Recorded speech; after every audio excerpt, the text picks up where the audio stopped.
welcome to the Enterprise World magazine. Today, we have the privilege of speaking with one of the most forward-thinking and human-centered leaders in the business world, Mr. Pradeep U.N., founder and CEO of the Stories and the Wisdom Company. With a remarkable career that includes time at Microsoft's Innovation Wall of Fame and a personal philosophy shaped by creativity, empathy, and system thinkings, Pradeep is redefining how organizations approach connection, culture, and leadership. His company bridges the gap between technology and humanity, creating scalable platforms that foster belonging, trust, and emotional intelligence in this workplace. Pradeep, it's an absolute honor, and we're very thrilled to have you with us today. So, welcome to the show. Thank you. Thank you for having me. Oh, it's our complete honor. So, we'll get started talking about your journey. So, let's start from the beginning. So, what sparked the idea for the Stories and Wisdom Company, and also how has that founding moment shaped your mission today? Yeah, so the inspiration for the Stories and Wisdom Company comes from both a global crisis and a personal moment of awe, let's say. So currently we are facing an epidemic of disengagement and loneliness, and there's been several reports about this, but in general 59% of employees are disengaged, and that's research from about 2 years ago. I think it's more now, and in general that's about close to about $8 to $9 trillion lost in just productivity. Now, in addition to that, a year ago or a year and a half ago, the US Surgeon General published a study called a loneliness epidemic, and making it clear that this is not just a workplace issue, but it is something that we are actually facing as a society. And it's ironic that we're doing this in the middle of how we would have multiple social media platforms you would think, to connect and engage. So the opposite is consistently true. Now, my moment of awe came from when I was actually traveling in Australia, in Cairns, and this was about a decade ago, and it took me a while to reflect on it. But I saw these starlings. So we're talking about 1,000, 2,000 birds just moving in what is called a murmuration. It kind of looks like a swarming set of bees, but they're not. They're birds. And they navigate buildings, they navigate electric poles, they navigate, in that case, even buses that are going through the city. And how did they actually organize themselves? How are they moving? There is no meeting, PowerPoint, agenda that they have figured out. And what, upon research, I found out was that any single bird can only see 6 around them. And what they're actually figuring out is, I trust these 6 around me, and I'm going to move in concert with them. And when you start extrapolating that towards that entire murmuration, which is the group of starlings, then you see that flight beginning to happen.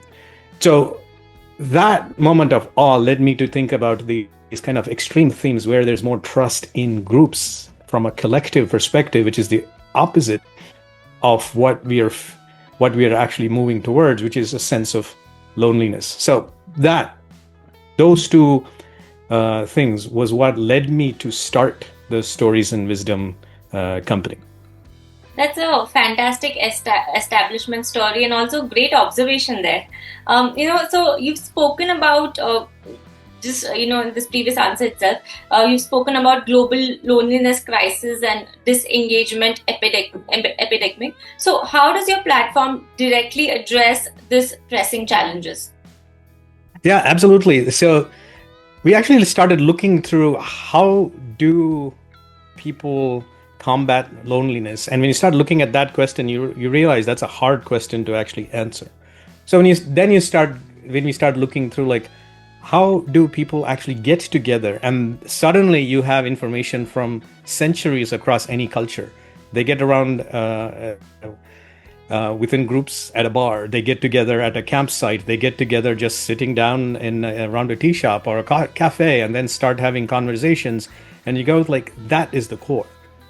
Humans tell stories to each other. That works across cultures, that works across gender, age groups.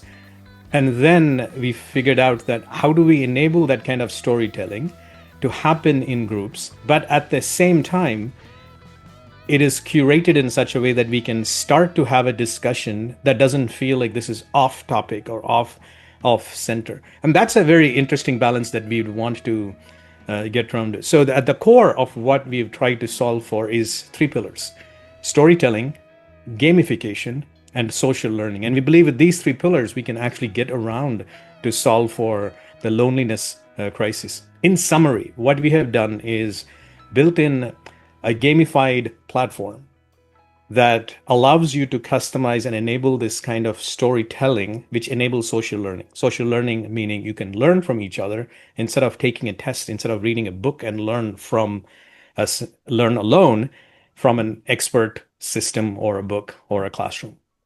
That's excellent. So your journey has been from corporate boardrooms to military barracks. So your platform seems to find resonance everywhere. So what do you think makes it universally so impactful? Yeah, let's go a little bit deep on this. So we've actually used our platform in corporate scenarios where we are aligning people with the new strategy, because reorganizations happen everywhere. In some companies, even every 6 months, new leadership, new strategy, new budget realities, or even a socio-political environment now that you'll have to react to. So getting people to suddenly get together after their current norm has been disrupted is hard. And that's where we bring in storytelling, but aligning with the new strategy, aligning with the set of values that the corporation wants to engage, and have people talk around lived experiences, their sense of brainstorming for what the vision could go. Now, that same use case, now when we started talking to other organizations, specifically in the active military scenario, they realized that their big problem is around suicides. And the reason at the core of why suicides happen is individuals losing a sense of belonging with an organization, belonging with a group, belonging with a team, belonging with a unit, eventually belonging with the world. And somehow they feel like, okay, I might want to take my life. And then suicidal ideation starts to happen. Again, the core of there, where we realized we could start having impact, was around storytelling. If you take the same set of experiences that's happening to you, and then reframe it within a group, you might not feel that you do not belong in the world, within the unit, within the organization. So it is about this reframing. It is about people sharing these experiences, and suddenly the way you look at the world, the way you look at things happening to you could change. In a startup world, for example, you look at failures, and that happens almost at a daily basis, but we don't use the word failure at all in a startup world. We start using it in terms of data, in terms of learning. Where's the next growth coming from? Are we ready to pivot? So that at its core, again, is a level of storytelling, a community building that comes in. And I think that fundamental pillars are so human and so universally, I won't say accepted. It's something that we've grown with across centuries, that when we lean into that for our technology and experiences, we're beginning to see more interest and excitement across the public sector and private sector. And therefore, I think we can be more universally impactful. That's very insightful.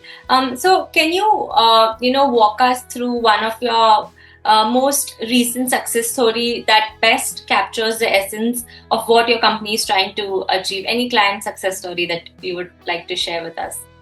Yeah, and I'll give you an example related to an enterprise, right? So we started this whole journey with the hypothesis that employee engagement in large organizations could be radically improved. That you can actually have these connected lived experiences compared to espoused values. So every company would have its values or leadership principles. And then there are individuals who live in there who now are going through lived experiences, and you have to start looking at, is whatever we have been stating as our values, are we allowing people to live it?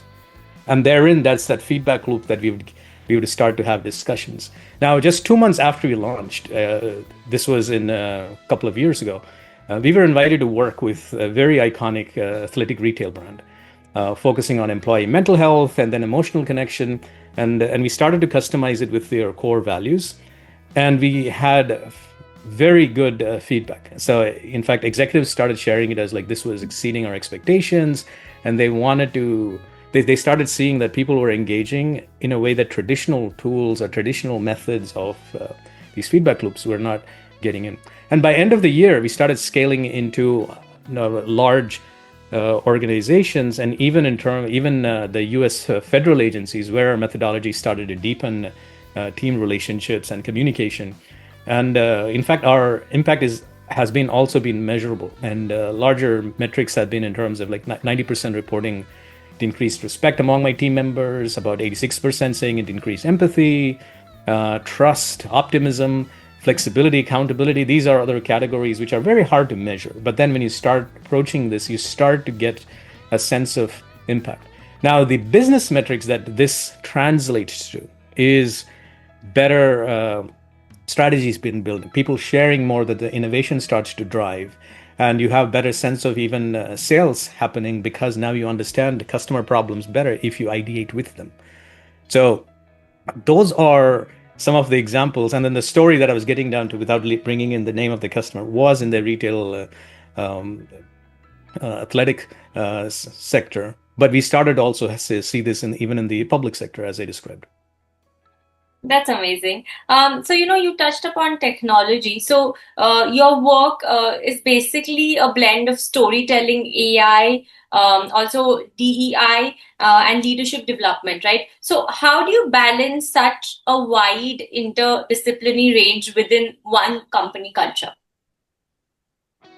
Yeah, I mean, it's honestly, we don't look at it in terms of balancing, because then it feels like anything can go off kilter. So that sense of balance feels like there's more work that you have to put on sense. Like if you balance on one leg, or if you balance on something, it's almost like anytime you just move a little bit, then you're going to go off kilter. So the analogy that I use often is a sense of integration. Like you can add things, you can delete things, but you're always aligned at all times. And then it makes sense even more, because when you have a sense of integration, you then have this visual view of you're adding layers. And when it's not aligned, then you can remove those layers off.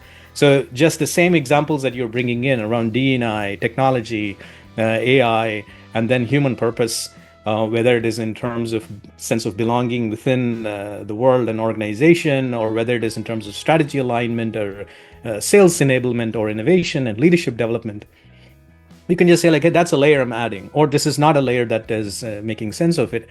And that helps us very quickly to integrate within organizations. And it's not just an organization in terms of like, hey, this is the marketing team or the sales team. We just go like, what are you trying to do here? It's often customer impact, and then sales, marketing, finance, technology, engineering. These are just labels.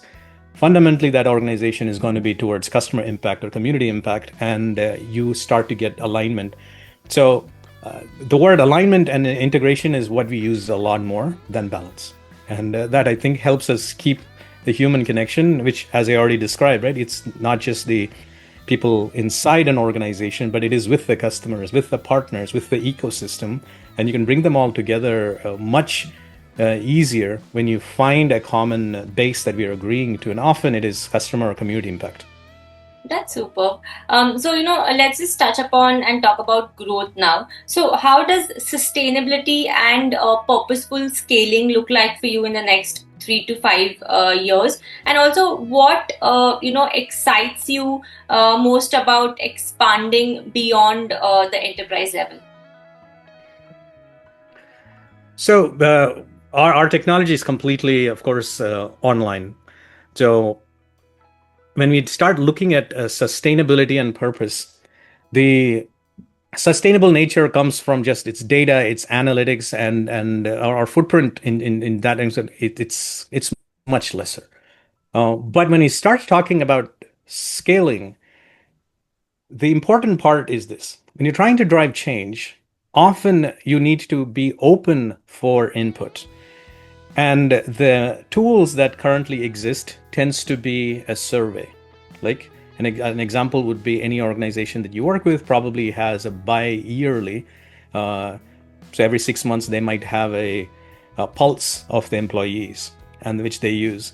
And I've seen that being rolled down where now a manager or leader of an organization, then a manager of a team has a metric, and then they're looking at like, oh, we got 3.5 out of 5, and then they go back to the team saying, how can we be 5? And then they start talking about this number that they're trying to move on. That is just decision science being used to move things forward. But at its core, that 3.5 is several individuals, probably in the minority in that number sense, putting their hand up and then saying, something's not working for me. And that is a story.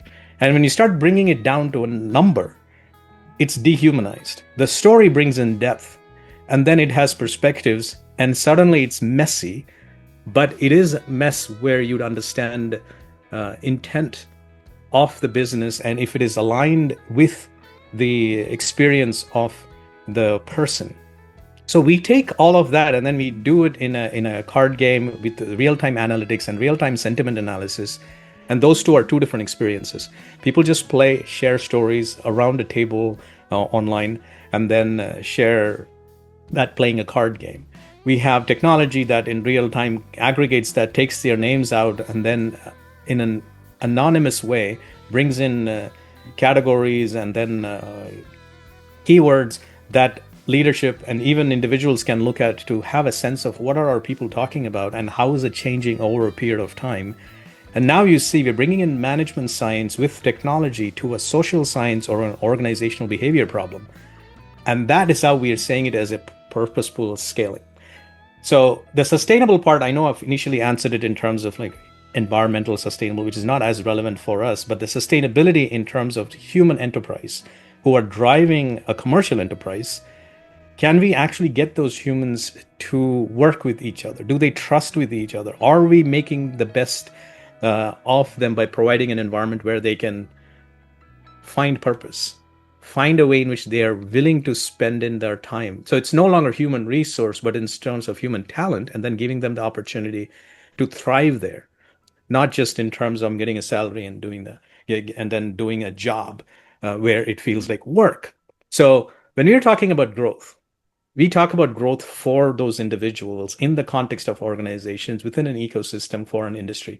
So again, it is that notion of alignment and integration, which helps us in terms of driving growth for our clients within industries. And for us, that focus, which again is all about alignment integration, is what I feel will help us in terms of being sustainable and purposeful and scale in the next 3 to 5 years in multiple industries. That's quite mind-blowing and very, very thoughtful and powerful as well, I would say. So this brings me to the next question. From product, to platform accessibility, what have been some of your most toughest decisions that you've had to make as a founder? And also, what did you learn from them? Like any challenges that you've overcome on a daily basis, everything around that.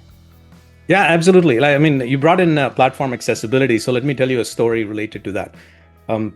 So initially we had, our first few prototypes were all like card games that we had printed out and tested out. First few were completely Post-it notes where we had just written out, because we're trying to figure out the design where individuals could lean in and engage and then enable that conversation with our platform called Stories to enable that storytelling. Now, once we did that, and we got a lot of traction in that, then we started actually putting this on a platform and then built the technology. And then the technology is the easy part. You built that up, and then we started to take it out and enable that with a few customers. Now, one of our PMs, when we first engaged with this at that point, she was both deaf. I mean, she still is, but she was deaf and dumb, and her second language was English, maybe even third language. Her first language was Spanish. And I bring all of that in because what we had built was very visual, and we got a lot of interest and excitement from people using it, but she couldn't see it. And thankfully, even when we had designed, we had put in accessible by design as one of our principles by which we built it. So we had followed WCAG, WCAG, that's the Worldwide Accessibility Guidelines for the web. that we had followed that. WCAG 2.1 at that point is what we had followed, and then it was compliant. Like, we checked all the boxes. It's more expensive to do all of that and build it, especially startups. To be accessible by design is not something you do. Even enterprises don't have products which are accessible by design. So we had built all of that. So you'd think for that individual in a PM, it would be a great experience. That was our intent. We had built it by design. This was not supposed to be something that we should be shocked by, because I was thoughtful and we had managed to build. But it did not work for her. In fact, she couldn't even see the cards. I mean, of course, she couldn't see the cards, but she couldn't even see, even with the JAWS keyboard. A JAWS keyboard is a Braille keyboard that you can use to play. And we were surprised because we had tested all of this and it was compliant using all the tools. And then we realized, because it was not her disabilities, it was actually the Spanish language default that she had on her keyboard, took off all of the shortcuts that we had set up, which was for an English language, but Braille keyboard. And suddenly it was unusable to her. So, which was a failure on our end. Like, even with all of that intent, we could not build that. And then we, of course, flipped that and then saw if she could play it. And we realized she could read the cards with her fingers, and but she could not actually engage in the platform as much as she could. With some effort, she could actually go through the turns, but it was not as enjoyable for her. Normally, when people engage with us, they're like laughing, there's emotion, they're not, the technology just fades away, it's transparent, they're being human and engaging with us. But for her, it was a bit of a chore. And it was easy, I think, even for our team to just go like, well, with disabilities, it could have been what's bringing up. But that's not what the team said. We actually went through like, how is she not feeling the same emotions that others are? We have failed. Let's redesign this. So they literally redesigned everything up from the ground up, saying like, okay, let's not worry about, the accessible need, a person with accessible needs as the +1. Let's focus on her and make sure that her needs are met first. And if her needs are met, everybody else's needs would have been met. So we went down to the absolute basics and then redesigned everything from scratch, and then made sure that she could play and have fun without it being easy. And suddenly, when we brought it to other users, they were like, whoa, this, you've taken so many layers out. And we thought the previous design was good, but this is significantly simpler and better. So that, I think, wasn't say a tough decision. It was a hard decision because it was more expensive to go back ground up. It was also easier to just ignore a very small subset of the user base.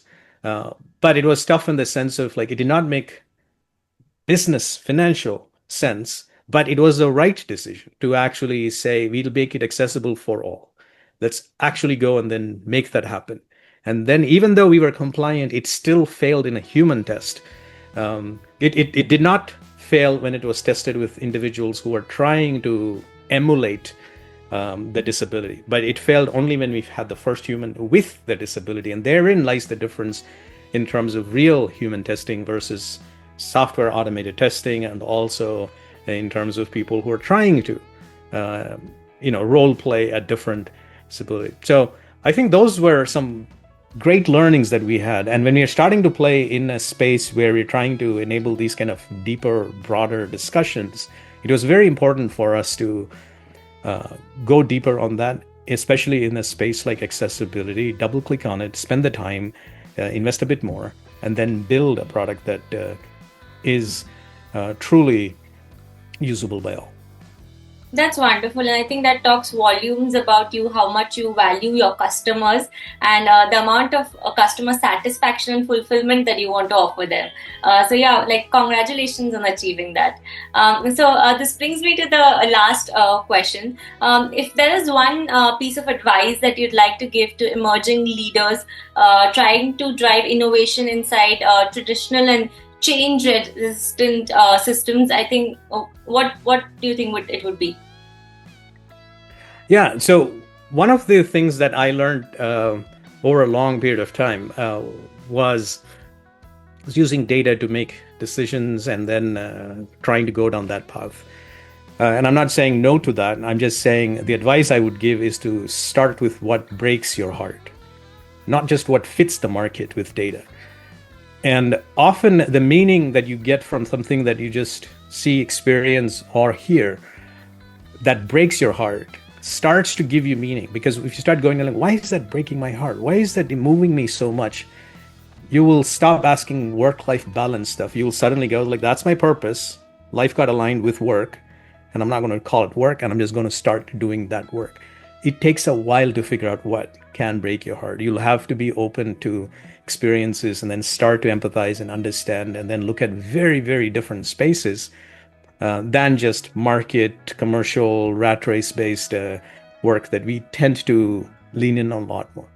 Now, that's the first part. Then the second one is not to cling to your original why and let the mission evolve, because as you start to engage there, you'll realize you'll have to learn a lot more, bring in people that you normally don't work with, and then allow them the space and figure out what the product could be, the business model could be. And then eventually, I would say my big advice that combines all of this is to build with integrity. Like the journey will test your energy and also clarity. So having a set of values that you're very clear about and you just don't give up on is extremely important, especially for founders. And then having a space for reflection, whether it is by yourself or with a circle of advisors, friends, trusted confidants, who actually hold you on in terms of spaces around integrity. Like the example that I gave around the accessibility part was a place where we were questioned, and then we had to go back like, well, we are saying that this is a way to engage everyone. Are we doing that? Are we going to give up on this, even though this is data around a small segment, probably a very small segment? And we went with, no, I don't think we can give up on that. We'll have to invest more for that segment. And eventually we started seeing the value in terms of the design was significantly simpler, that when you do something for one, that design will work for all. So that would be my advice, 3 rolled into 1. Start with what breaks your heart, and then don't cling on to that original why. Just let the mission evolve a bit more, and then build with integrity. I think that's great advice right there. And I think you live up to your company name, because you've given true wisdom to all of the viewers watching us today. Pradeep, this brings us to the end of the interview, and I just want to give you a small vote of thanks. So thank you so much for joining us today and sharing your incredible, journey. So your work at the Stories and Wisdom Company proves that tech can scale empathy, and that stories, when told with intention, can shift cultures and lives. So to all of our viewers, if you're looking for the future of what leadership looks like, it's all about learning and connection, and it's about doing that part as a leader and an entrepreneur. So keep reading the Enterprise World magazine for such inspiring voices and visionary minds. And until next time, please stay curious and lead with courage, and never underestimate the power of your story. So thank you so much, Pradeep. And it was great talking to you today. And I wish you all the best for your future ahead.